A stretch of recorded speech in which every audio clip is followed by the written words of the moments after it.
Well, I think that one of the key things really to sort of realize, and probably some of you again have realized it, and some of you haven't, is the significance of this word profession and related, adjective professional. As a member of a profession, you are a professional, but the word professional is of a wider has a wider usage, which is perfectly fine in context.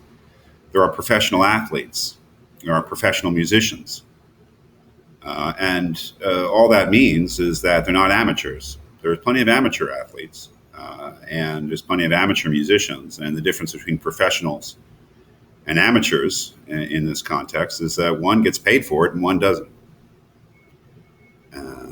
That is not the sense of professional that applies to you as an engineer. Anybody who gets paid for doing what they do is a professional. At this moment, a professional teacher, I suppose. So they don't always act like it, but I am, I guess. But it's not clear that I'm a member of a profession, because it's not clear that teaching or college teaching or university level teaching or teaching at all is a profession. Some may say it is, but it's not clear that it is. Being a professional in the sense of being an engineering professional really does have a similar sense of being a lawyer or a doctor, being a member of a profession. So you are a professional in the sense that you are a member or are becoming a member, or once you begin to practice, you will be a member of the engineering profession, a profession. But what is that? I mean, that's the key.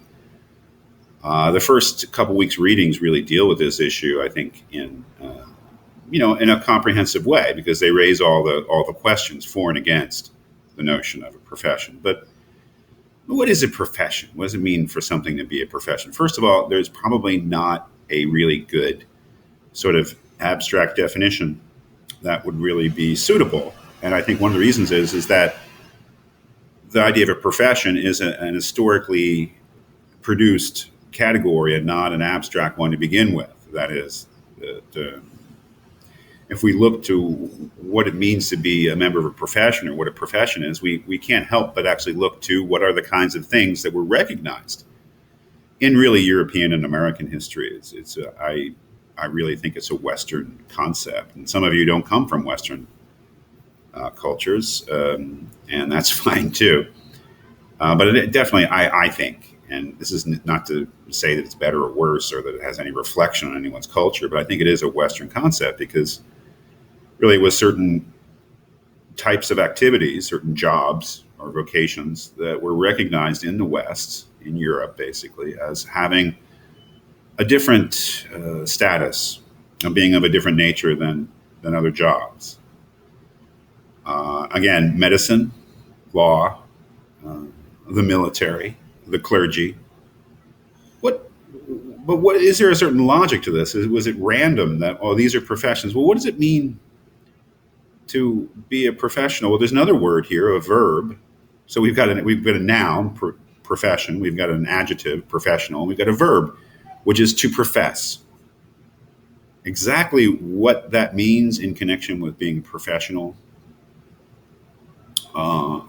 is a matter of some debate, I think. But think of the word profess and profession, really profession of faith in the Christian tradition.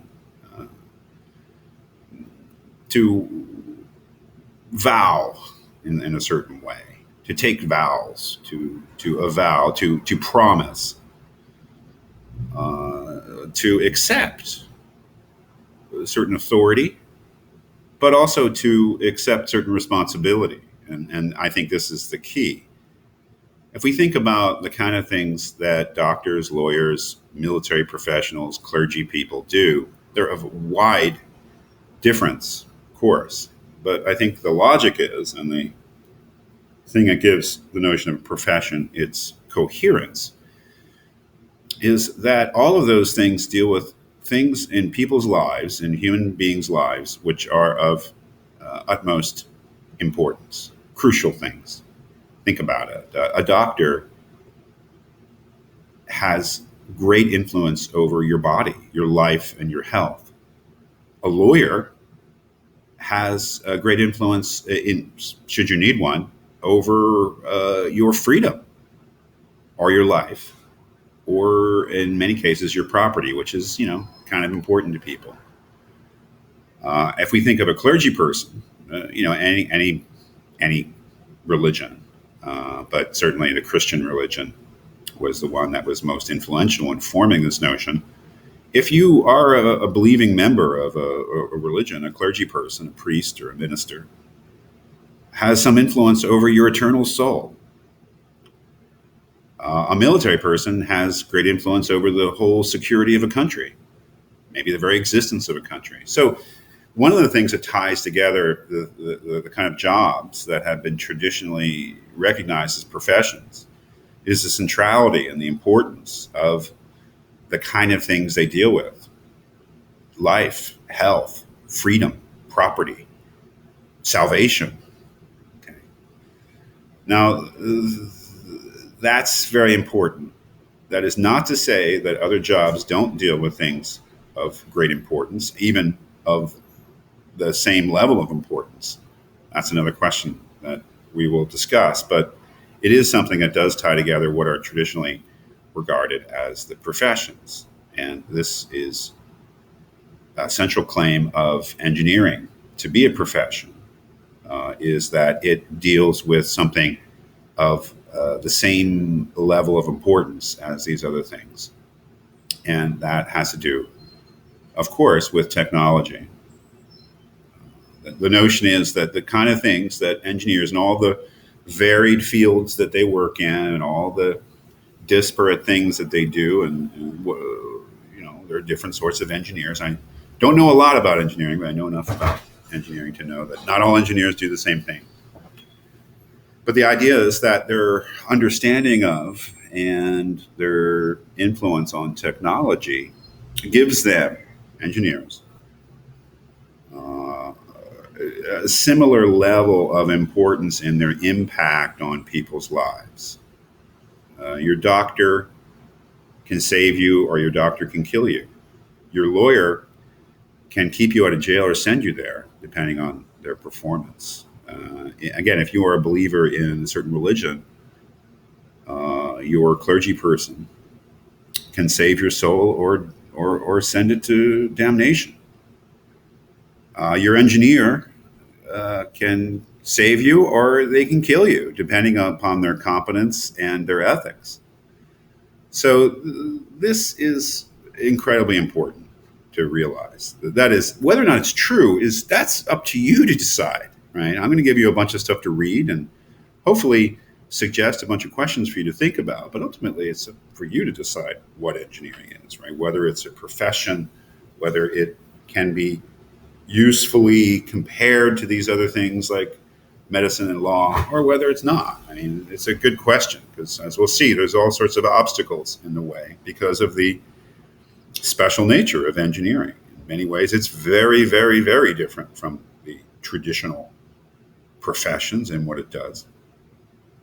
In any case, the idea is that because of the crucial importance of what engineers do, or what professionals in general do, that they must hold themselves to a strict standard of ethics, and that standard should be something which is widely known amongst the professionals, members of the profession, and agreed to. That's why you have codes of ethics in engineering, which are much more meaningful than some company, coming up with a code of ethics for its employees, which, it's just an ad hoc sort of thing. We will be using the NSPE code of ethics to pretty heavy extent in this class. But that code of ethics, and there are other codes of ethics because of the history of engineering that exist. So maybe another, I don't know, there's more to talk about, I think. Maybe I'll do another video.